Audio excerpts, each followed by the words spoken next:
ನೋಡಿ, ನೀವು ಕೂಡ ತೆಂಗಿನ ಕೃಷಿ ಮಾಡಿ ವರ್ಷಕ್ಕೆ ಕನಿಷ್ಠ ಅಂದರೂ ಕೂಡ 5ರಿಂದ 10 ಲಕ್ಷ ಆದಾಯ ಮಾಡ್ಬೋದು. ಅಂದರೆ ನೀವು ಬೆಂಗಳೂರಲ್ಲಿ ಕೂತ್ಕೊಂಡಿದ್ರು ಕೂಡ ದಿನಕ್ಕೆ 1000 ರೂಪಾಯಿನ ದುಡಿಬೋದು. ಅದು ಹೇಗೆ ಅಂತ ಎಕ್ಸ್ಪ್ಲೈನ್ ಮಾಡ್ತೀನಿ. ಬಟ್ ಈ ವಿಡಿಯೋನ ಪೂರ್ತಿ ನೋಡಿ, ಆನಂತರ ಏನಾದರೂ ಡೌಟ್ ಬಂತು ಅಂದರೆ ಆಮೇಲೆ ಕಮೆಂಟ್ ಮಾಡಿ, ಅದಕ್ಕೆ ನಾನು ಉತ್ತರವನ್ನು ಕೊಡ್ತೀನಿ. ಸೊ ಫಸ್ಟ್ ಸ್ಪೇಸಿಂಗ್ ಎಷ್ಟು ನೋಡ್ಕೋಬೇಕು, ಮತ್ತು ಯಾವ್ಯಾವ ತಳಿಗಳಿದೆ, ಮತ್ತು ತೆಂಗಲ್ಲಿ ಅಂತರ್ ಕೃಷಿಯನ್ನು ಮಾಡಿದ್ರೆ ಯಾವುದನ್ನು ಮಾಡ್ಬೋದು. ಆ್ಯಂಡ್ ನಿಜಕ್ಕೂ ಕೂಡ ದಿನಕ್ಕೆ 1000 ರೂಪಾಯಿ ಅಂದರೆ ವರ್ಷಕ್ಕೆ 3,60,000 ರೂಪಾಯಿ ತೆಂಗು ಕೃಷಿಯಲ್ಲಿ ಬರುತ್ತಾ, ನಾನು ಪ್ರಾಕ್ಟಿಕಲಾಗಿ ಎಕ್ಸ್ಪ್ಲೈನ್ ಮಾಡ್ತೀನಿ. ಸೊ ಈ ವಿಡಿಯೋನ ಯಾಕೆ ಮಾಡ್ತಿದ್ದೀನಿ ಅಂದರೆ, ತುಂಬ ಜನ ಇನ್ಸ್ಟಾಗ್ರಾಮಲ್ಲಿ ಅದು 1.5 ನಿಮಿಷ ಟೈಮ್ ಇರುತ್ತೆ ರೀಲ್ ಮಾಡೋದಕ್ಕೆ. ಸೊ ಅಲ್ಲಿ ನೀಟಾಗಿ ಎಕ್ಸ್ಪ್ಲೈನ್ ಮಾಡೋಕ್ಕಾಗಲ್ಲ. ಅದಕ್ಕೆ ಇದರಲ್ಲಿ ಅಂದರೆ ಯೂಟ್ಯೂಬಲ್ಲಿ ಲಾಂಗ್ ವಿಡಿಯೋದ್ರಿಂದ ಸೊ ಎಕ್ಸ್ಪ್ಲೈನ್ ಮಾಡ್ಬೋದು. ಮತ್ತು ನಾರ್ಮಲಾಗಿ ನಮ್ಮ ಜಿಯೋ ಪೊಲಿಟಿಕಲ್ ಆಡಿಯನ್ಸ್ಗೆ ಯಾಕೆ ಇದು ತೆಂಗು ಕೃಷಿ ಅನ್ನೋದು ಇಂಪಾರ್ಟೆಂಟ್ ಅಂತ ಹೇಳ್ತಿದ್ದೀನಿ ಅಂದರೆ, ನೋಡಿ, ಪ್ರತಿಯೊಬ್ಬರ ಹತ್ರ ಕೂಡ 1 ಎಕರೆ ಅಥವಾ 2 ಎಕರೆ 3 ಎಕರೆ ಜಾಗ ಇರುತ್ತೆ. ಸೊ ನಮ್ಮ ಸಬ್ಸ್ಕ್ರೈಬರ್ಸ್ ಅಂದರೆ ನಾನು ಫ್ಯಾಮಿಲಿ ಥರ ಕನ್ಸಿಡರ್ ಮಾಡ್ತೀನಿ. ಸೊ ನಮ್ಮ ಸಬ್ಸ್ಕ್ರೈಬರ್ಸ್ ಬೆಳಿಬೇಕು, ಫೈನಾನ್ಷಿಯಲಿ ಚೆನ್ನಾಗಿರಬೇಕು. ಇವಾಗ ಅವನು ಬೆಂಗಳೂರಲ್ಲಿ ಇದ್ದರೂ ಕೂಡ ಅವ್ನು ಊರಲ್ಲಿ 1 ಎಕರೆ ಅಥವಾ 2 ಎಕರೆ ತೋಟ ಇದೆ ಅಂದರೆ ಅವ್ನಿಗೊಂದು ಸೈಡ್ ಇನ್ಕಮ್ ಅನ್ನೋದು ಆಗಬೇಕು ಅನ್ನೋದು ನನ್ನ ಇಂಟೆನ್ಷನ್. ಸೊ ಈ ವಿಡಿಯೋನ ಎಷ್ಟಾಗುತ್ತೋ ಅಷ್ಟು ನಿಮ್ಮ ಸ್ನೇಹಿತರಿಗೆ ಶೇರ್ ಮಾಡಿ. ಹೇಳ್ತಿದ್ದೀನಿ ಅಲ್ವಾ, 3 ವರ್ಷ ವೆಯ್ಟ್ ಮಾಡಿದ್ರೆ ನಿಮ್ಗೆ ಪ್ರತಿನಿತ್ಯ 1000 ರೂಪಾಯಿ ಬರುತ್ತೆ. ನಿಮ್ಮ ಹತ್ರ 1 ಎಕರೆ ಇದ್ದರೆ ಸಾಕು. ಸೊ ಹೇಗೆ ಅಂತ ಎಕ್ಸ್ಪ್ಲೇನ್ ಮಾಡೋಣ. ಸೊ ಫಸ್ಟ್ ತೆಂಗು ಕೃಷಿ ಅನ್ನೋದು ಯಾಕೆ ಇಷ್ಟೊಂದು ಇಂಪಾರ್ಟೆಂಟ್ ಅಂತ ಹೇಳ್ತೀವಿ. ನೋಡಿ, ನಮ್ಮ ಪೂರ್ವಿಕರ ಕಾಲದಿಂದ ಕೂಡ ತೆಂಗಿನ ಬೆಳ್ಕೊಂಡೇ ಬರ್ತಿದ್ದಾರೆ. ಯಾವುದೋ ಕೆಲವೊಂದು ಟೈಮು ತೆಂಗಿನ ರೇಟ್ ಅನ್ನೋದು ಬಿದ್ದಿದೆ. ಸೊ ಅದನ್ನು ಕೂಡ ಪಕ್ಕಕ್ಕೆ ಇಡೋಣ. ಇನ್ನು ಮುಂದೆ ಅದು ಬೀಳೋ ಚಾನ್ಸ್ ತುಂಬ ಕಡಿಮೆ ಇದೆ. ಏನಕ್ಕಂದರೆ ಕೊರೋನಾ ಆದ ನಂತರ ಟೆಂಡರ್ ಕೋಕೋನಟ್, ಎಳ್ನೀರಿಗೆ ಕೋಕೋನಟ್ ಅನ್ನೋದು ಡಿಮ್ಯಾಂಡ್ ಜಾಸ್ತಿ ಆಗ್ತಿದೆ ಡೇ ಬೈ ಡೇ. ಸೊ ಯಾವಾಗ ಮಳೆ ಜಾಸ್ತಿ ಆಗುತ್ತೋ ತೆಂಗಲ್ಲಿ ಒಂದು ಕಮರ್ಷಿಯಲ್ ಆಗಿ ಬೆಳೆಯುವಂಥವ್ರು, ಈ ಪೊಲಾಚಿ ಬೆಲ್ಟ್ ಎಲ್ಲ ನೋಡಿಕೊಂಡ್ರೆ ಅಲ್ಲಿ ಕಮರ್ಷಿಯಲ್ ಆಗಿ ಬೆಳೀತಾರೆ. ಅಂದರೆ ಅಲ್ಲಿ 365 ಡೇಸ್ ಈಲ್ಡ್ ಅನ್ನೋದು ಚೆನ್ನಾಗಿ ಬರ್ತಿರುತ್ತೆ. ಸೊ ಇನ್ನೊಂದು ಕಡೆ ಬಂದುಬಿಟ್ಟು ಮಳೆ ಜಾಸ್ತಿ ಆದವಾಗ ಎಳ್ನೀರು ಕೊಡುವಂಥದ್ದು, ಅಂದರೆ ಇವಾಗ ಕೊಬ್ಬರಿ ಬಿಡುವಂಥದ್ದು. ಇವಾಗ ಕೆಲವೊಂದು ಮರಗಳಿದೆ, ಕೆಲವೊಂದು ತೋಟಗಳಿದೆ, ಅವ್ರು ಹೆಂಗಂದರೆ ಗೊಬ್ಬರ ಎಲ್ಲ ಹಾಕಲ್ಲ, ಅದೇ ನ್ಯಾಚುರಲ್ ಆಗಿ ಏನಾದರೂ ಕಾಯಿ ಬಂದರೆ ಅದನ್ನು ಸೇಲ್ ಮಾಡ್ತಾರೆ. ಸೊ ಈ ಯಾವಾಗ ಮಳೆ ಆಶ್ರಿತ ತೆಂಗು ಏನಾದರೂ ಮಾರ್ಕೆಟಿಗೆ ಬಂತು ಅಂದರೆ ಅವಾಗ ಸ್ವಲ್ಪ ಪ್ರೈಸ್ ಅನ್ನೋದು ಬೀಳುವಂಥ ಚಾನ್ಸ್ ಇರುತ್ತೆ ಅಷ್ಟೇ. ಸೊ ಮಳೆ ಬಿದ್ದಿಲ್ಲ ಅಂದರೆ ತೆಂಗಿನ ಪ್ರೈಸ್ ಅನ್ನೋದು ಜಾಸ್ತಿ ಆಗುತ್ತೆ. ಬಟ್ ಆನ್ ಆ್ಯಾವ್ರೇಜ್ ಕನಿಷ್ಠ ಅಂದರೂ ಕೂಡ ಲಾಸ್ಟ್ ಟೈಮ್ ನಾನೇ ಮದ್ದೂರು ಮಾರ್ಕೆಟಲ್ಲಿ ತುಂಬ ಇವ್ರನ್ನ ಮಾತಾಡ್ಸಿದ್ದೀನಿ. A1 ಕ್ವಾಲಿಟಿ ತೆಂಗಲ್ಲಿ ನಮಗೆ A10ವರೆಗೂ ಕೂಡ ಕ್ವಾಲಿಟಿಯನ್ನು ಡಿವೈಡ್ ಮಾಡ್ಬೋದು. 10 ರೂಪಾಯಿ ಕೂಡ ತೆಂಗಿನಕಾಯಿ ಸಿಗುತ್ತೆ. ನಿಮ್ಮ ಮಾರ್ಕೆಟಲ್ಲಿ ಹೋದ್ರೂ ಕೂಡ ಫುಲ್ಲು ರೋಗ ಬಂದಿರುವಂಥ ತೆಂಗಿನಕಾಯಿ 10 ರೂಪಾಯಿ ಕೂಡ ಸಿಗುತ್ತೆ. A1 ರೈತರಿಗೆ ಸರಿಸುಮಾರು 50 ರೂಪಾಯಿವರೆಗೂ ಕೂಡ ಲಾಸ್ಟ್ ಟೈಮ್ ಮಾರ್ಕೆಟಲ್ಲಿ ಬೆಲೆ ಸಿಕ್ಕಿದೆ. ಸೊ ನಿಮಗೆ ಕನಿಷ್ಠ ಅಂದರೂ ಕೂಡ 30 ರೂಪಾಯಿ ಇಟ್ಕೊಳ್ಳೋಣ. ಸೊ ನನಗೆ ಯಾವುದಕ್ಕೆ ಎಷ್ಟೆಷ್ಟು ಹೋಗುತ್ತೆ, ಏನಾಗುತ್ತೆ ಅಂತ ಕೂಡ ಎಕ್ಸ್ಪ್ಲೈನ್ ಮಾಡ್ತೀನಿ. ಸೊ ಫಸ್ಟ್ ತಳಿಗಳನ್ನು ನೋಡ್ಕೊಳ್ಳೋಣ, ಯಾವ್ಯಾವ ತಳಿ ಯಾವುದಕ್ಕೆ ಬೆಸ್ಟು ಅಂತ. ನೋಡಿ, ಆಗಿನ ಕಾಲದಿಂದ ಕೂಡ ನಮ್ಮ ಭಾರತದಲ್ಲಿ ಪ್ರಮುಖವಾದ ತಳಿಗಳಂತ ನೋಡಿಕೊಂಡ್ರೆ, ನಮ್ಮ ಭಾರತದ ಮ್ಯಾಪನ್ನು ನೋಡಿಕೊಂಡ್ರೆ, ಒಂದು ಈ ಕಡೆ ಕರ್ನಾಟಕ ಮತ್ತು ಮಹಾರಾಷ್ಟ್ರ, ಗೋವಾ, ಈ ಕಡೆ ಕೇರಳ, ಈ ಕಡೆ ವೆಸ್ಟರ್ನ್ ಘಾಟ್ಸ್ ಅಂತ ಕರಿತೀವಲ್ವ, ಇಲ್ಲಿ ವೆಸ್ಟ್ ಕೋಸ್ಟಲ್ ಅಂತ ಫೇಮಸ್ ತಳಿ. ಸೊ ಈ ವೆಸ್ಟ್ ಕೋಸ್ಟಲ್ಲಿ ಈಲ್ಡ್ ಬಂದುಬಿಟ್ಟು 80ರಿಂದ 100 ಕಾಯಿ ಅಥವಾ 120 ಕಾಯಿ ಬರುತ್ತೆ. ಬಟ್ ಈ ವೆಸ್ಟ್ ಕೋಸ್ಟಲನ್ನು ಯಾರೂ ಕೂಡ ಕಮರ್ಷಿಯಲಿ ಬೆಳೆಯೋದಿಲ್ಲ, ಮತ್ತು ಇದು ವೆಸ್ಟರ್ನ್ ಘಾಟ್ಸ್ ಆಗಿರೋದ್ರಿಂದ ಕ್ವಾಲಿಟಿ ಏನೋ ಚೆನ್ನಾಗಿರುತ್ತೆ. ಇನ್ನೊಂದು ಕಡೆ ನೋಡಿಕೊಂಡ್ರೆ ಈಸ್ಟ್ ಕೋಸ್ಟಲ್. ಈಸ್ಟ್ ಅಂದರೆ ಇವಾಗ ಇದು ತೆಂಗು ಬಂದುಬಿಟ್ಟು ಮೇಯ್ನಾಗಿ ಸಮುದ್ರಗಿಂತ ಒಂದು 100 ಕಿಲೋಮೀಟರ್ ಅಥವಾ 200 ಕಿಲೋಮೀಟರ್ ಒಳಗಡೆ ತುಂಬ ಚೆನ್ನಾಗಿ ಈಲ್ಡ್ ಬರುತ್ತೆ. ಸೊ ಕೋಸ್ಟಲ್ ಬೆಲ್ಟಲ್ಲಿ ಸ್ವಲ್ಪ ಚೆನ್ನಾಗಿ ನ್ಯೂಟ್ರಿಷನ್ ಫ್ಯಾಕ್ಟು ಚೆನ್ನಾಗಿರುತ್ತೆ. ಸೊ ಈ ಕಡೆ ನೋಡಿಕೊಂಡ್ರೆ ಈಸ್ಟಲ್ ಅಂತ ಇವಾಗ ತಮಿಳ್ನಾಡು, ಈ ಕಡೆ ಆಂಧ್ರ ಪ್ರದೇಶ್, ಈ ಕಡೆ ಒಡಿಶಾ, ಅಲ್ಲಿ ಈಸ್ಟ್ ಕೋಸ್ಟಲ್ ಅನ್ನುವ ತಳಿ ಅನ್ನೋದು ಫೇಮಸ್. ಅದರ ಎಲ್ಲದಕ್ಕಿಂತ ಜಾಸ್ತಿ ಫೇಮಸ್ ಆದರೆ ತಿಪ್ಟೂರು ಟಾಲ್ ಅನ್ನೋದು. ಇವಾಗ ನಾಟಿ ವೆರೈಟಿ ಅಂದರೆ ತಿಪ್ಟೂರು ಟಾಲ್ ಅನ್ನೋಷ್ಟು ಫೇಮಸ್. ಈ ಕಡೆ ತಮಿಳ್ನಾಡು ಕಡೆ ಹೋದರೆ ಅಲ್ಲಿ ಊರಿಗೊಂದೊಂದು ವೆರೈಟಿಗಳಿದೆ. ಊರಿಗನ್ನೋದಕ್ಕಿಂತ ಒಂದೊಂದು ಜಿಲ್ಲೆಗೊಂದೊಂದು ವೆರೈಟಿ ಇದೆ. ಕೃಷ್ಣಗಿರಿ ಟಾಲ್ ಅಂತ, ಮತ್ತು ಪೊಲಾಚಿ ಟಾಲ್ ಅಂತ ಒಂದಿದೆ. ಸೊ ತುಂಬ ವೆರೈಟಿಗಳು ಸಿಗುತ್ತೆ. ಸೊ ಮತ್ತು ಈಗ ಹೈಬ್ರಿಡ್ ನೋಡ್ಕೊಳೋದಾದರೆ ಈ ಕಡೆ ಆಂಧ್ರದಲ್ಲಿ ನೋಡಿದ್ರೆ ಗಂಗಾ ಬೋಂಡ ಅನ್ನೋದು ಓನ್ಲಿ ಫಾರ್ ಟೆಂಡರ್ ಕೋಕೋನಟ್. ಮತ್ತು ಅವರು ತುಂಬ ಇದು ಗೋದಾವರಿ ಬೋಂಡ ಅಥವಾ ಗೋದಾವರಿ ಟಾಲ್ ತುಂಬ ವೆರೈಟಿಗಳನ್ನು ಇಂಟ್ರೊಡ್ಯೂಸ್ ಮಾಡಿದ್ದಾರೆ. ಮೇಯ್ನಾಗಿ ನೋಡಿಕೊಂಡ್ರೆ ನಾವು ಹೈಬ್ರಿಡ್ಗಳನ್ನು 2 ವಿಧದಲ್ಲಿ ಅಥವಾ ನಾಟಿ ಮತ್ತು ಹೈಬ್ರಿಡ್ ಅಂತ ನೆನ್ಪಿಟ್ಕೊಂಡ್ರೆ ಸಾಕು. ಸೊ ಫಸ್ಟು ನಾಟಿಗೆ ಬರೋಣ. ನಾಟಿ ಯಾರಿಗೆ ಬೆಸ್ಟು ಅಂದರೆ, ಯಾರು ನಾನು ಮೇಂಟೈನೇ ಮಾಡೋಕ್ಕಾಗಲ್ಲ, ಸೊ ನನಗೊಂದು ತೆಂಗಿನ ತೋಟ ಬೇಕು, ಸೊ 30 ಅಡಿ ಹಾಕ್ತೀನಿ, ನಾನು 6 ತಿಂಗಳಿಗೋ ಅಥವಾ 3 ತಿಂಗಳಿಗೂ ಒಂದ್ಸಲ ಹೋಗಿ ಗೊಬ್ಬರ ಹಾಕ್ತೀನಿ. ಸೊ ನನ್ನ ಮೇಂಟೆನೆನ್ಸ್ ಏನಿರಬಾರ್ದು, ರೋಗ ಬಾಧೆಗಳು ಕಡಿಮೆ ಇರಬೇಕು. ಅದು ಎಷ್ಟಾದರೂ ಬರಲಿ, ನನಗೊಂದು ಪ್ಯಾಷನ್ಗೋಸ್ಕರ ಮಾಡ್ತಿದ್ದೀನಿ ಅಂದರೆ ನೀವು ಟಾಲ್ ವೆರೈಟಿಗೆ ಹೋಗಿ. ಅಂದರೆ ನಾಟಿ ವೆರೈಟಿ ತಿಪ್ಟೂರು ಟಾಲ್ ಆಗಿರ್ಬೋದು, ವೆಸ್ಟ್ ಕೋಸ್ಟಲ್ ಆಗಿರ್ಬೋದು, ಈಸ್ಟ್ ಕೋಸ್ಟಲ್ ಆಗಿರ್ಬೋದು, ಇನ್ನೂ ನೀವು ಯಾವುದೇ ನಾಟಿ ವೆರೈಟಿಗೆ ಹೋದರೂ ಕೂಡ ಅದು ಟಾಲೇ ಆಗಿರುತ್ತೆ.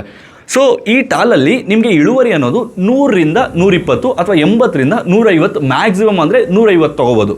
ಸೊ ಇದರಲ್ಲಿ ಏನಂದರೆ ಅಡ್ವಾಂಟೇಜು, ನೀವೇನು ಟೆಂಡರ್ ಕೋಕೋನಟ್ ಅಂದರೆ ಎಳ್ನೀರಿಗೆ ಕಟ್ ಮಾಡಿ ಕೊಡೋ ಅವಶ್ಯಕತೆ ಏನಿರೋದಿಲ್ಲ.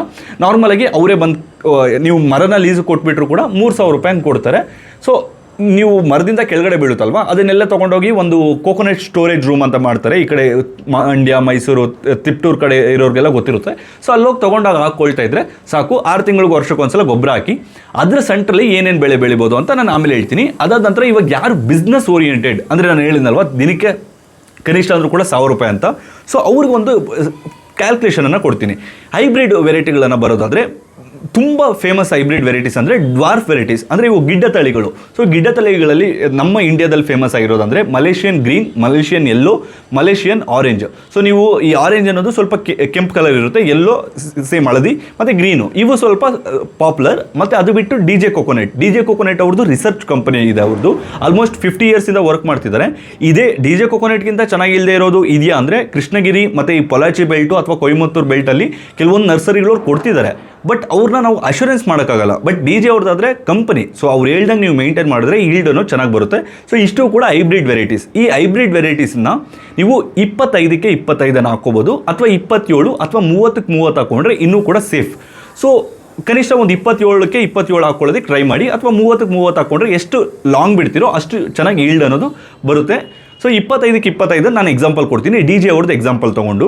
ಸೊ 70 ಗಿಡ ಹಿಡಿಯುತ್ತೆ ಒಂದು ಎಕರೆಗೆ. ನೀವು ಒಂದು 1-1.5 ಎಕರೆ ಇತ್ತು ಅಂದರೆ ನಾವು 100 ಗಿಡ ತಗೊಳ್ಳೋಣ, ಕ್ಯಾಲ್ಕುಲೇಷನ್ಗೆ ಈಸಿ ಆಗುತ್ತೆ. ಒಂದು ಮರದಲ್ಲಿ ಕನಿಷ್ಠ ಅಂದರೂ ಕೂಡ ನೀವು ಒಳ್ಳೆ ಚೆನ್ನಾಗಿ ಮೇಂಟೈನ್ ಮಾಡ್ತಿದ್ದೀರ ಅಂದರೆ, ನಾನು ಮೊದಲೇ ಹೇಳಿದ್ದೀನಿ, ಯಾರು ಬಿಸ್ನೆಸ್ ಮಾಡ್ಬೇಕು ಅಂದ್ಕೊಳ್ತಾರೋ, ಸೊ ನಾಟಿಯವ್ರಿಗೆ ನಾವು ಕಮರ್ಷಿಯಲಿ ಅವ್ರು ಏನು ಕಾಯಿ ಬೀಳುತ್ತೋ ಅದನ್ನು ಕೊಬ್ಬರಿ ಕನ್ವರ್ಟ್ ಮಾಡಿ ಸೇಲ್ ಮಾಡ್ಬೋದು, ಅಥವಾ ಒಂದು ವರ್ಷಕ್ಕೆ ಇಷ್ಟು ಅಂತ ಯಾರಿಗಾದ್ರೂ ಕೊಟ್ಬಿಡ್ಬೋದು. ಬಟ್ ಬಿಸ್ನೆಸ್ ಮಾಡೋರು ಅವ್ರ ಫೀಲ್ಡಲ್ಲಿ ಇರಬೇಕು, ಅವರು ಗೊಬ್ಬರ ಹಾಕಬೇಕು. ಅಂದರೆ ನೀವು ವಾರಕ್ಕೂ ಅಥವಾ 15 ದಿನಕ್ಕೂ ಒಂದ್ಸಲ ಊರಿಗೆ ಹೋಗಿ ಗಿಡಗಳನ್ನು ನೋಡ್ಕೋಬೇಕು. ಸೊ ಇದು ಯಾರು ಈ ಹೈಬ್ರಿಡನ್ನು ಬೆಳೀತಿರ್ತಾರೋ ಅವ್ರಿಗೆ ಒಂದು 100 ಗಿಡನ ಹಾಕ್ಕೊಂಡಿದ್ದಾರೆ ಅಂತ ಅಂದ್ಕೊಳ್ಳಿ. 100 ಗಿಡ ಅಂದರೆ ನಿಮ್ಗೆ ಎಷ್ಟಾಗುತ್ತೆ, ಒಂದು 3 ವರ್ಷ ಆದ ನಂತರ ಫಸ್ಟ್ ಈಲ್ಡ್ ನೀವು ಎಕ್ಸ್ಪೆಕ್ಟ್ ಮಾಡ್ಬೋದು. ಯಾವುದೇ ಹೈಬ್ರಿಡ್ ಮರದಲ್ಲಾದರೂ ಕೂಡ ನೀವು ಸ್ಟಾರ್ಟಿಂಗ್ 2 ವರ್ಷ 3 ವರ್ಷ ಚೆನ್ನಾಗಿ ನೋಡಿಕೊಂಡ್ರೆ ತೆಂಗಿನ ಗಿಡಕ್ಕೆ ಪ್ರತಿನಿತ್ಯ ನೀರು ಕೊಡಬೇಕಾಗುತ್ತೆ. ಪ್ರತಿನಿತ್ಯ ಕೊಡೋಕ್ಕಾಗಿಲ್ಲ ಅಂದರೂ ಕೂಡ ಬಿಟ್ಟು ದಿನ ಆದರೂ ನೀರು ಕೊಡಬೇಕಾಗುತ್ತೆ. ಮತ್ತು 3 ತಿಂಗಳಿಗೊಂದ್ಸಲ ಗೊಬ್ಬರ ಹಾಕಬೇಕು. ಎರೆಹುಳು ಗೊಬ್ಬರ ಮತ್ತು ಮೈಕ್ರೋ ನ್ಯೂಟ್ರಿಯೆಂಟ್ಸ್ ಅಂತ ಬರುತ್ತೆ, ಅದನ್ನು ಸ್ವಲ್ಪ ಕೊಡಬೇಕಾಗುತ್ತೆ. ಸೊ ನೀವು 3 ತಿಂಗಳಿಗೆ 6 ತಿಂಗಳಿಗೊಂದ್ಸಲ ಈ ಥರ ಕೊಡ್ತಾ ಇದ್ದರೆ ಮಿನಿಮಮ್ ಅಂದರೂ 2 ವರ್ಷ ಅಥವಾ 3 ವರ್ಷಕ್ಕೆ ಕಾಯಿ ಅನ್ನೋದು ಫಸ್ಟ್ ಕಾಯಿ ಸ್ಟಾರ್ಟ್ ಆಗುತ್ತೆ. ಸೊ ಫುಲ್ ಟೈಮ್ ನೀವು ಎಕ್ಸ್ಪೆಕ್ಟ್ ಮಾಡೋದು ಯಾವಾಗ ಅಂದರೆ 5ನೇ ವರ್ಷದಿಂದ ನೀವು ಏನಾದರೂ ಕರೆಕ್ಟಾಗಿ ಮೇಂಟೈನ್ ಮಾಡಿದ್ದೀರಾ ಅಂದರೆ 300 ಕಾಯಿ ಆನ್ ಆವ್ರೇಜ್ ಬರುತ್ತೆ. ನೀವು 200 ಕಾಯಿ ಇಟ್ಕೊಳ್ಳಿ ಆಯಿತಾ. ಒಂದು ಕಾಯಿನ ಬೆಲೆ ಬಂದುಬಿಟ್ಟು ನಿಮಗೆ ಲೋಯೆಸ್ಟ್ ಅಂದರೂ ಕೂಡ ಎಳ್ನೀರಿಗೆ 20 ರೂಪಾಯಿ ಹೋಗುತ್ತೆ. ಇವಾಗ ಮಾರ್ಕೆಟಲ್ಲಿ 30 ರೂಪಾಯಿಂದ 40 ರೂಪಾಯಿ ಇನ್ ಬಿಟ್ವೀನ್ ಹೋಗ್ತಿದೆ. ಸೊ ನಾವು 20 ರೂಪಾಯಿ ಇಟ್ಕೊಳ್ಳೋಣ. 20 ರೂಪಾಯಿ ಇಂಟು 200 ಅಂದರೆ ನಿಮಗೆ ಸರಿಸುಮಾರು 4000 ರೂಪಾಯಿ ಆಗುತ್ತೆ. 4000 ರೂಪಾಯಿ ಅಂದರೆ ನೀವು 100 ಮರಗಳನ್ನು ಲೆಕ್ಕ ಹಾಕೊಳ್ಳಿ. ನಾನು ಫುಲ್ಲು ಲೋಯೆಸ್ಟಲ್ಲಿ ಹೇಳ್ತಿರೋದು. ನೀವು 300 ಕಾಯಿ ತೊಗೊಂಡಿರೋರು ಇದ್ದಾರೆ, ಮತ್ತು 40 ರೂಪಾಯಿ 50 ರೂಪಾಯಿ ಮಾರಿದವರು ಕೂಡ ಇದ್ದಾರೆ. ಸೊ 20 ಇಂಟು 200 ಅಂದರೆ ನಿಮ್ಗೆ ಆಲ್ಮೋಸ್ಟ್ 4 ಲಕ್ಷ ರೂಪಾಯಿ, ಅಂದರೆ 100 ಮರಕ್ಕೆ 20 ಇಂಟು 200 ಅಂದರೆ 4,000 ರೂಪಾಯಿ ಆಗುತ್ತೆ ಒಂದು ಮರಕ್ಕೆ. ಸೊ 4,000 ಇಂಟು 100 ಅಂದರೆ 4 ಲಕ್ಷ ರೂಪಾಯಿ ಆಗುತ್ತೆ. ನಿಮ್ಗೇನಾದರೂ ಚೆನ್ನಾಗಿ ಈಲ್ಡ್ ಬಂತು ಇದಾಯಿತು ಅಂದರೆ ಒಂದು ಸರಾಸರಿ ಒಂದು 5 ಲಕ್ಷ ಅಂತೂ ಬರುತ್ತೆ. ನಿಮ್ಗೇನಾದರೂ ಒಳ್ಳೆ ಪ್ರೈಸ್ ಸಿಕ್ತು, 40 ರೂಪಾಯಿ 50 ರೂಪಾಯಿ ಡಿಮ್ಯಾಂಡ್ ಇತ್ತು ಮಾರ್ಕೆಟಲ್ಲಿ ಅಂದರೆ 10 ಲಕ್ಷದವರೆಗೂ ಕೂಡ, ಅಂದರೆ ಆಲ್ಮೋಸ್ಟ್ ಡಬಲ್ ಆಗುತ್ತಲ್ವ, 10 ಲಕ್ಷ ರೂಪಾಯಿವರೆಗೂ ಕೂಡ ಆದಾಯವನ್ನು ಮಾಡ್ಬೋದು. ಸೊ ಇವಿಷ್ಟು ಕೂಡ ಹೈಬ್ರಿಡ ನಾಟಿನ ಅನ್ನೋದಕ್ಕೆ. ಬಟ್ ಹೈಬ್ರಿಡಲ್ಲಿ ಏನಂದರೆ ನಿಮಗೆ ಈಲ್ಡ್ ಅನ್ನೋದು ಒಂದು 40ರಿಂದ 50 ವರ್ಷಕ್ಕೆ ಹೈಬ್ರಿಡ್ ಮರಗಳು ಇರೋದಿಲ್ಲ. ಈಲ್ಡ್ ಅನ್ನೋದು ತುಂಬ ಕಡಿಮೆ ಆಗ್ತಾ ಬರುತ್ತೆ. ಆದರೆ ಈ ನಾಟಿ ಏನು 100 ವರ್ಷದಲ್ಲಿ ಬೆಳೆಯನ್ನು ಕೊಡುತ್ತೋ ಅವು ಅದಕ್ಕಿಂತ ಜಾಸ್ತಿ ಈ ಹೈಬ್ರಿಡ್ಗಳು ಕಡಿಮೆ ಏಜಲ್ಲೇ ಈ ಬೆಳೆ ಅಂದರೆ ಇದನ್ನು ಕೊಟ್ಬಿಡ್ತವೆ ಈಲ್ಡ್ ಅನ್ನೋದನ್ನು. ಸೊ ಬಟ್ ಕೆಲವರ ವಾದ ಏನಪ್ಪ ಅಂದರೆ ಹೈಬ್ರಿಡ್ಗೆ ಹೋಗಬೇಡಿ, ಮೇಂಟೆನೆನ್ಸ್ ಜಾಸ್ತಿ ಇದ್ದೇ ಇರುತ್ತೆ, ಯಾಕಂದರೆ ಅದರ ಇಲ್ಲಿ ಈಲ್ಡ್ ಜಾಸ್ತಿ ಬರುತ್ತೆ. ಮತ್ತು ರೋಗಗಳ ಬಾಧೆ ಅನ್ನೋದು ಹೈಬ್ರಿಡ್ಗೆ ಇರುತ್ತೆ, ಅದನ್ನು ಕೂಡ ಮೇಂಟೈನ್ ಮಾಡಬೇಕು. ಮತ್ತು ಹೈಬ್ರಿಡಲ್ಲಿ ಮೈಕ್ರೋ ನ್ಯೂಟ್ರಿಯೆಂಟ್ಸ್ ಅಂತ ಕರಿತೀವಿ, ಅದನ್ನು ಕೂಡ ನಾವು ಮೇಂಟೈನ್ ಮಾಡಬೇಕು. ಅದೇನಾದರೂ ಮೇಂಟೈನ್ ಆಗಿಲ್ಲ ಅಂದರೆ ಸರಿಯಾಗಿ ಈಲ್ಡ್ ಬರಲ್ಲ. ನೀವು ಯಾವ ನರ್ಸರಿ ಅಥವಾ ಯಾವ ಕಂಪ್ನಿಯಿಂದ ತೊಗೊಂಡಿರ್ತೀರೋ ಅವ್ರು ಏನು ಗೈಡೆನ್ಸ್ ಕೊಟ್ಟಿರ್ತಾರೋ ಅದನ್ನು ಮಾಡಬೇಕಾಗುತ್ತೆ. ಆವಾಗಲೇ ಅವ್ರು ಹೇಳಿದಷ್ಟು ಈಲ್ಡ್ ಬರೋದು. ನೀವು ನಾಟಿ ಆದರೆ ಇವೇನೂ ಕೂಡ ಇಲ್ಲ, ತಲೆನೋವಿಲ್ಲದೆ ಹಾಕ್ಬಿಟ್ಟು ಮಳೆ ಆಶ್ರಿತ ಕೂಡ ನಾಟಿ ಬೆಳೆದಿರೋರು ಇದ್ದಾರೆ. ಯಾವಾಗ ಗಿಡ ಫುಲ್ಲು ಸಾಯೋಂಗಿರುತ್ತೋ ಅವಾಗ ನೀರು ಕೊಟ್ಟರು ಕೂಡ 1 ವರ್ಷ ಅಥವಾ 2 ವರ್ಷ 3 ವರ್ಷದಲ್ಲಿ ಪಿಕಪ್ ಆಗುತ್ತೆ. ಒಂದು 5 ವರ್ಷದಿಂದ ನೀವು ಈಲ್ಡ್ ಅನ್ನೋದನ್ನು ಎಕ್ಸ್ಪೆಕ್ಟ್ ಮಾಡ್ಬೋದು. ಸೊ ನಿಮಗೆ ಮೇಂಟೆನೆನ್ಸ್ ಬೇಡವಾ, ನಾಟಿಗೆ ಹೋಗಿ 30ರಿಂದ 30 ಮಿನಿಮಮ್ ನಾಟಿಗೆ ಕೊಡಬೇಕು. ನೀವು 40ರಿಂದ 40 ಕೊಟ್ಟರೆ ಇನ್ನೂ ಚೆನ್ನಾಗಿರುತ್ತೆ. ಮಿನಿಮಮ್ 30ರಿಂದ 30 ಅಂತ ನೆನ್ಪಿಟ್ಕೊಳ್ಳಿ. ಮೇಂಟೆನೆನ್ಸ್ ಮಾಡ್ತೀರಾ, ಹೈಬ್ರಿಡ್ಗೆ ಹೋಗಿ. ಹೈಬ್ರಿಡಲ್ಲಿ ಸ್ವಲ್ಪ ಪ್ರಾಫಿಟ್ ಜಾಸ್ತಿ ಇರುತ್ತೆ. ಆದರೆ ಹೈಬ್ರಿಡನ್ನು 90% ಬಂದುಬಿಟ್ಟು ಟೆಂಡರ್ ಎಳ್ನೀರಿಗೆ ಬಳಸ್ತಾರೆ. ಕೊಬ್ಬರಿಗೆ ಬಳಸೋಕ್ಕಾಗಲ್ವಾ ಅಂದರೆ ಬಳಸ್ಬೋದು, ಬಟ್ ನಿಮಗೆ ಕ್ವಾಲಿಟಿ ಅನ್ನೋದು ಅಷ್ಟೊಂದು ಇರೋದಿಲ್ಲ. ಇವಾಗ ನಾರ್ಮಲಾಗಿ ಏನು ತಿಪ್ಟೂರು ಟಾಲು ಅಥವಾ ವೆಸ್ಟ್ ಕೋಸ್ಟಾಲು ಅಥವಾ ಈಸ್ಟ್ ಕೋಸ್ಟಾಲು ಈ ಥರ ಸಾಂಪ್ರದಾಯಿಕ ಟಾಲ್ ವೆರೈಟಿಗಳಿದೆಯಲ್ವಾ, ಅದು ಬೆಸ್ಟ್. ನ್ಯೂಟ್ರಿಷನ್ ಫ್ಯಾಕ್ಟ್ ಅನ್ನೋದು ಕೂಡ ಆ ಕೊಬ್ಬರಿಯಲ್ಲಿ ಜಾಸ್ತಿ ಇರುತ್ತೆ. ಸೊ ಹೈಬ್ರಿಡ್ ವೆರೈಟಿ ಬಂದುಬಿಟ್ಟು 90% ಟೆಂಡರ್ ಕೋಕೋನಟ್, ಎಳ್ನೀರಿಗೆ ಬೆಸ್ಟ್. ಇಷ್ಟೇ ಎರಡಕ್ಕೂ ಡಿಫ್ರೆನ್ಸ್.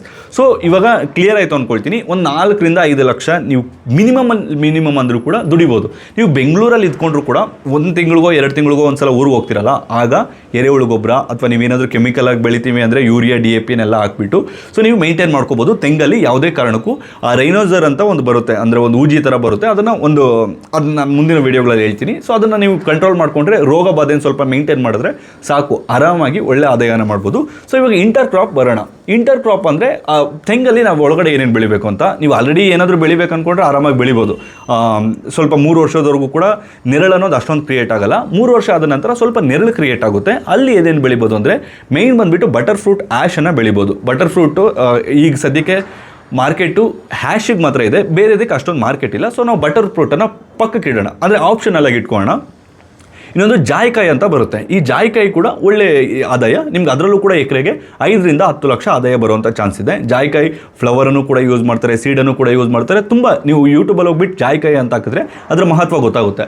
3ನೇದು ಬಂದುಬಿಟ್ಟು ನಿಮಗೆ ಕೋಕೋವನ್ನು ಬೆಳಿಬೋದು. ಕೋಕೋ ಸ್ವಲ್ಪ ಟೆಂಪ್ರೇಚರ್ ಅನ್ನೋದು ಸ್ವಲ್ಪ ಕಡಿಮೆ ಇರಬೇಕು, ತುಂಬ ಬಿಸಿಲು ಜಾಸ್ತಿ ಇದ್ದರೆ ಆ ಕೋಕೋ ಅನ್ನೋದು ಬರಲ್ಲ.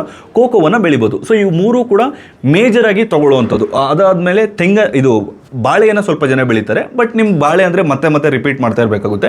ಇವು 3 ಆದರೆ ಒಂದು ಸಲ ಹಾಕಿಬಿಟ್ರೆ ಅದು ಈಲ್ಡ್ ಬರ್ತಾನೆ ಇರುತ್ತೆ. ಇನ್ನೊಂದು ಅಂದರೆ ಮೇಜರ್ ಅಡ್ವಾಂಟೇಜ್ ಏನಂದರೆ ಪೆಪ್ಪರನ್ನು ಹಾಕ್ಬೋದು. ಪೆಪ್ಪರ್ ಮುಂದಿನ ದಿನಗಳಲ್ಲಿ ಒಳ್ಳೆ ಕಮರ್ಷಿಯಲ್ ಪ್ಲ್ಯಾನಿಂಗ್ ಇದೆ.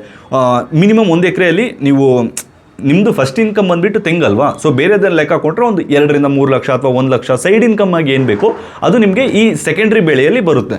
ಸೊ ಇಷ್ಟು ಕೂಡ ನೀವು ಮೇಂಟೈನ್ ಮಾಡಿದ್ದೀರಾ ಅಂದರೆ ಖಂಡಿತವಾಗ್ಲೂ ಕೂಡ ತೆಂಗು ಅನ್ನೋದು ಲಾಭದಾಯಕ ಬೆಳೆ ಆಗುತ್ತೆ. ನೀವು ಬೆಂಗಳೂರಲ್ಲಿ ಇದ್ಕೊಂಡೆ ನಾನು ಹೇಳಿದ್ನಲ್ವಾ, ಎಲ್ಲ ಹೋಗಿ ಖರ್ಚು ಎಲ್ಲ ಹೋಗಿ ಕೂಡ ವರ್ಷಕ್ಕೆ 3,60,000 ರೂಪಾಯಿ, ಅಂದರೆ ದಿನಕ್ಕೆ 1,000 ರೂಪಾಯಿನ ನೀವು ತೆಂಗಿನ ಕೃಷಿಯಲ್ಲಿ ಮಾಡ್ಬೋದು. ಡಿಮ್ಯಾಂಡ್ ಬಿದ್ದೋಗುತ್ತಾ ಅಂದರೆ ಖಂಡಿತ ಬೀಳಲ್ಲ. ಯಾಕಂದರೆ ತೆಂಗಿನಿಗೆ ಕೊರೋನಾ ಆದ ನಂತರ ತೆಂಗಿನ ಮಹತ್ವ ಎಲ್ಲರಿಗೂ ಗೊತ್ತಾಗಿ ಡೈಲಿ ಒಬ್ಬೊಬ್ಬರು ಎಳ್ನೀರು ಕುಡಿತಿದ್ದಾರೆ. ಈ ವಿಡಿಯೋನ ಕಾಮನ್ ಆಗಿ ಯಾರಾದರೂ ನೋಡ್ತಿದ್ರು ಕೂಡ ಡೈಲಿ ಒಂದೊಂದು ಎಳ್ನೀರು ಕುಡಿಯೋದಕ್ಕೆ ಟ್ರೈ ಮಾಡಿ. ನಿಮ್ಮ ಸ್ಕಿನ್ ಅನ್ನೋದು ಗ್ಲೋ ಆಗುತ್ತೆ, ರೋಗನಿರೋಧಕ ಶಕ್ತಿ ಜಾಸ್ತಿ ಆಗುತ್ತೆ, ಮತ್ತು ಕೂದಲಿಗೂ ಕೂಡ ತುಂಬ ಒಳ್ಳೆಯದು.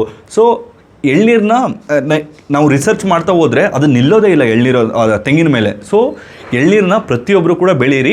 ಇವಾಗ ನೀವು 10 ಎಕರೆ ಅಥವಾ 20 ಎಕರೆ 30 ಎಕರೆ ಪ್ಲ್ಯಾನ್ ಮಾಡಿದವರು ಕೂಡ ಇದ್ದಾರೆ. ನನ್ನ ಪರ್ಸ್ನಲ್ ತೊಗೊಳ್ಳೋದಾದರೆ ನೀವು ಮೇಂಟೆನೆನ್ಸ್ ಮಾಡಲ್ಲ ಅಂದರೆ ತಿಪ್ಟೂರ್ ಟಾಲ್ ಹಾಕ್ಕೊಳ್ಳಿ, ಬೆಸ್ಟ್. ಸ್ವಲ್ಪ ನೀರು ನೋಡ್ಕೊಳ್ಳಿ.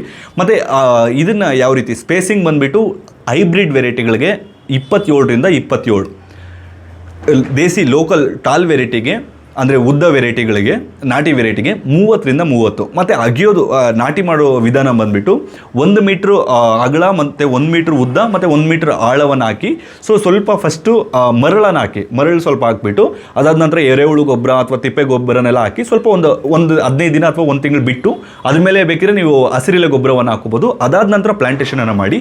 ಪ್ಲಾಂಟೇಷನಲ್ಲಿ ಇವಾಗ ಎಕ್ಸಾಂಪಲ್ ಇಲ್ಲಿಂದ ಲೀಫ್ ಬಂದಿರುತ್ತಂದರೆ ಸೊ ನಾರ್ಮಲಾಗಿ ಈ ಲೆವೆಲ್ಗೆ ನಾವು ಮಣ್ಣು ಹಾಕಬೇಕು. ಮಣ್ಣು ಹಾಕ್ಬಿಟ್ಟು ಒಂದು ಕಡ್ಡಿ ಕೊಡಿ, ಯಾಕಂದರೆ ಈಗ ಅಲ್ಲಾಡ್ತಿದ್ರೆ ಅದು ಗಿಡ ಸರಿಯಾಗಿ ಬರಲ್ಲ.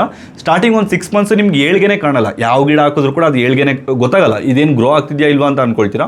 ಅದಾದ ನಂತರ ನಿಮಗೆ ಖಂಡಿತವಾಗ್ಲೂ ಕೂಡ ಗ್ರೋ ಆಗುತ್ತೆ, ಚೆನ್ನಾಗಿ ಈಲ್ಡ್ ಬರುತ್ತೆ. ನೀವು ಚೆನ್ನಾಗಿ ನೀರು ಕೊಡಬೇಕು. ತೆಂಗಿಗೆ ಮೇಯ್ನ್ ಬಂದುಬಿಟ್ಟು ನೀರು, ಇನ್ನೊಂದು ಬಂದುಬಿಟ್ಟು ಕರೆಕ್ಟ್ ಟೈಮ್ಗೆ ಗೊಬ್ಬರ ಕೊಡಬೇಕು, ಇಷ್ಟೇ. ಸೊ ಯಾರಾದರೂ ಈ ವಿಡಿಯೋನ ನೋಡ್ತಿದ್ರೆ ದಯವಿಟ್ಟು ಎಲ್ಲರಿಗೂ ಕೂಡ ಶೇರ್ ಮಾಡಿ, ತೆಂಗು ಕೃಷಿ ಮಾಡಿ, ಒಳ್ಳೆ ಆದಾಯವನ್ನು ಮಾಡಿ. ಆ್ಯಂಡ್ ತುಂಬ ಜನ ಹೇಳ್ತಿರೋದು ಇವಾಗ ಇಷ್ಟು ಜನ ಬೆಳೆದ್ಬಿಟ್ರೆ ಮಾರ್ಕೆಟ್ ಬಿದ್ದೋಗಲ್ವಾ ಅಂತ. ತೆಂಗು ಬಂದುಬಿಟ್ಟು ಟೊಮೆಟೊನೋ ಅಥವಾ ಆಲೂಗಡ್ಡೆನೋ ಅಥವಾ ಬೀನ್ಸೋ ಅಥವಾ ಕೋಸ್ ಥರ ಅಲ್ಲ, ನೀವು 3 ತಿಂಗಳಲ್ಲಿ ಅಂದ್ಕೊಂಡಿದ್ದ ತಕ್ಷಣ ಬಂದುಬಿಡೋದಕ್ಕೆ. ಮಿನಿಮಮ್ ಅಂದರೂ ಕೂಡ ಒಂದು ತೆಂಗನ ಪ್ಲಾಂಟೇಷನ್ ಮಾಡಿದ್ರೆ 5 ವರ್ಷ ಬೇಕು. ಸೊ 5 ವರ್ಷದಲ್ಲಿ ನೀವು ಎಷ್ಟೇ ಲಾರ್ಜ್ ಪ್ಲಾಂಟೇಷನ್ ಆದರೂ ಕೂಡ ಬೈ ಪ್ರಾಡಕ್ಟ್ಸ್ ಅನ್ನೋದಿದೆ. ಮತ್ತು ಎಳ್ನೀರನ್ನು ಮೇಯ್ನಾಗಿ ಕುಡಿತಾರೆ. ಸೊ ಕೋಕೋನಟ್ ಆಯಿಲು ಮಾರ್ಕೆಟ್ ಬೀಳಲ್ಲ, ಡೇ ಬೈ ಡೇ ಅದ್ರದ್ದು ಇನ್ಕ್ರೀಸ್ ಆಗ್ತಾನೆ ಹೋಗ್ತಿದೆ. ಆದರೆ ಅಡಿಕೆದು ನೋಡಿಕೊಂಡ್ರೆ ಬೈ ಪ್ರಾಡಕ್ಟ್ಸ್ ಅನ್ನೋದಿಲ್ಲ. ಇತ್ತೀಚೆಗೆ WHO ಅವರು ಕೂಡ ಅಡಿಕೆಯನ್ನು ಕ್ಯಾನ್ಸರ್ ಕಾರಕ ಅಂತ ಹೇಳ್ಬಿಟ್ಟು ನೋಟಿಸನ್ನು ಕೂಡ ಕೊಟ್ಟಿದ್ದಾರೆ, ಅದರ ವಿರುದ್ಧ ಕ್ರಮಗಳನ್ನು ತಗೋಬೇಕು ಅಂತ. ಬಟ್ ನಮ್ಮ ಇಂಡಿಯಾದಲ್ಲಿ ಅಡಿಕೆನ ಬ್ಯಾನ್ ಮಾಡೋಕ್ಕಾಗಲ್ಲ. ಕೆಲವೊಂದು ಸ್ಟೇಟ್ಗಳಲ್ಲಿ ನಿಧಾನಕ್ಕೆ ಬ್ಯಾನ್ ಮಾಡ್ಕೊಬರ್ತಿದ್ದಾರೆ. ಏನಕ್ಕಂದರೆ ಗುಟ್ಕಾ ಪಾನ್ ಮಸಾಲೆದಿಂದ ಮನುಷ್ಯರಿಗೆ ಕ್ಯಾನ್ಸರ್ ಅನ್ನೋದು ಬರ್ತಿದೆ. ಸೊ 90% ನನಗೆ ಗೊತ್ತಿರೋಂಗೆ ಒಂದು ತುಂಬ ಹೋಗುವಂಥದ್ದು ಬಂದುಬಿಟ್ಟು ಇದೇ ಗುಟ್ಕಾ ಪಾನ್ ಮಸಾಲಾಗೆ. ಸೊ ಇನ್ನೊಂದು 10% ಬಂದುಬಿಟ್ಟು ಬೈ ಪ್ರಾಡಕ್ಟ್ಸ್ ಇದೆ, ಸ್ವಲ್ಪ ಮಾತ್ರ. ಇನ್ನು ಕೆಲವೊಂದು ಲೈಕ್ ನಾರ್ಮಲಾಗಿ ಎಲೆ ಅಡಿಕೆ ಹಾಕ್ಕೊಳ್ತಾರಲ್ಲ ಅದಕ್ಕೆ ಬಳಸ್ತಿದ್ದಾರೆ. ಎಲೆ ಅಡಿಕೆ ಹಾಕೊಳ್ಳೋರು ಕೂಡ ಜನ್ರೇಷನ್ ಏನಾಗಿದೆ ಆಲ್ಮೋಸ್ಟ್ ಹೋಗ್ತಾ ಇದೆ. ಸೊ ಅಡಿಕೆಗಿಂತ ತೆಂಗು ಅನ್ನೋದು ಸ್ವಲ್ಪ ಒಳ್ಳೆ ಚಾಯ್ಸ್ ಅಂತೇಳ್ಬಿಟ್ಟು ನನ್ನ ಅಭಿಪ್ರಾಯ. ಸೊ ನೀವು ಫುಲ್ಲು ಹಂಗಂತ 10 ಎಕರೆ ಇದೆಯಾ ಅಂದರೆ 10 ಎಕರೆನೂ ಹಾಕ್ಬಿಡಿ ಅಂತಲ್ಲ. ಸೊ ನೀವು ಬದುಗಳಲ್ಲಿ ಹಾಕ್ಕೊಳ್ಳಿ 10 ಎಕರೆ ಕೂಡ ಬೇಕಿದ್ರೆ, ಅಥವಾ 50 ಹಾಕ್ಕೊಂಡ್ರೆ ನೀವು ಸೆಂಟ್ರಲ್ ಕೂಡ ಇಂಟರ್ ಕ್ರಾಪನ್ನು ಮಾಡ್ಕೋಬೋದು. ಅಥವಾ ನೀವು ಏನೂ ಮಾಡೋಕ್ಕಾಗಲ್ಲ, ನನಗೇನು ಬೇಡಪ್ಪ ನಂಗೆ ತಿಂಗಳಿಗೆ ಒಂದು 3 ಲಕ್ಷ ಬಂದರೆ ವರ್ಷಕ್ಕೆ ಒಂದು 3 ಲಕ್ಷ ಬಂತು ಅಂದರೆ ಹಾಕ್ಬಿಟ್ಟು 5 ವರ್ಷ ಆದಮೇಲೆ ಲೀಸ್ ಕೊಟ್ಬಿಡಿ. ಒಂದು ಮರಕ್ಕೆ 3,000 ರೂಪಾಯಿ ಕೊಡ್ತಾರೆ. 3,000 ರೂಪಾಯಿ ಇದೆ ಇವಾಗ, 2,000ದಿಂದ 3,000 ರೂಪಾಯಿ, ಅದು ಏರಿಯಾ ಮೇಲೆ ಡಿಪೆಂಡು ಅಥವಾ ಈಲ್ಡ್ ಮೇಲೆ ಡಿಪೆಂಡು. ಸೊ ನೀವು 3,000 ರೂಪಾಯಿ ಅಂತ ಲೆಕ್ಕ ಹಾಕೊಂಡ್ರು ಕೂಡ ವರ್ಷಕ್ಕೆ 3 ಲಕ್ಷ ರೂಪಾಯಿ ಆಗುತ್ತೆ. ಅದ್ರ ಸೆಂಟ್ರಲ್ ನೀವೇನಾದರೂ ಬೆಳ್ಕೊಂಡ್ರೆ ಒಂದು 60,000 ಆರಾಮಾಗಿ ಬರುತ್ತೆ.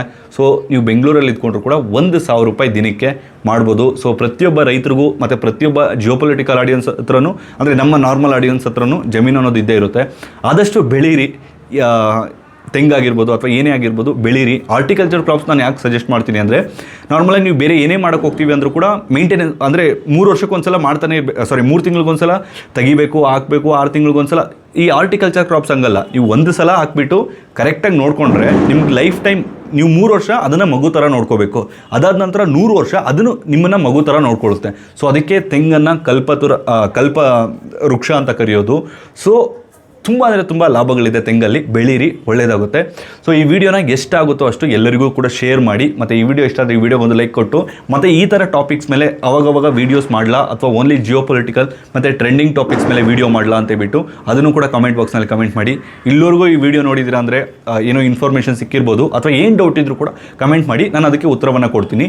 ನೀವೇನಾದರೂ ಲೋಕಲ್ ವೆರೈಟಿಗೆ ಹೋಗ್ತೀರಾ, ಮೇಂಟೆನೆನ್ಸ್ ಕಡಿಮೆ ಅಂದರೆ ನಾಟಿ ತಿಪ್ಟೂರು ಟಾಲ್ಗೆ ಹೋಗಿ, ಅಥವಾ ವೆಸ್ಟ್ ಕೋಸ್ಟಲ್ ಅಥವಾ East coastal best for Tamil Nadu ಮತ್ತು ಆಂಧ್ರ ಪ್ರದೇಶಕ್ಕೆ. ನಮ್ಮ ಕರ್ನಾಟಕಕ್ಕೆ ಬೆಸ್ಟ್ ಅಂದರೆ ತಿಪ್ಟೂರು ಟಾಲ್ ಅಥವಾ ವೆಸ್ಟ್ ಕೋಸ್ಟಲ್.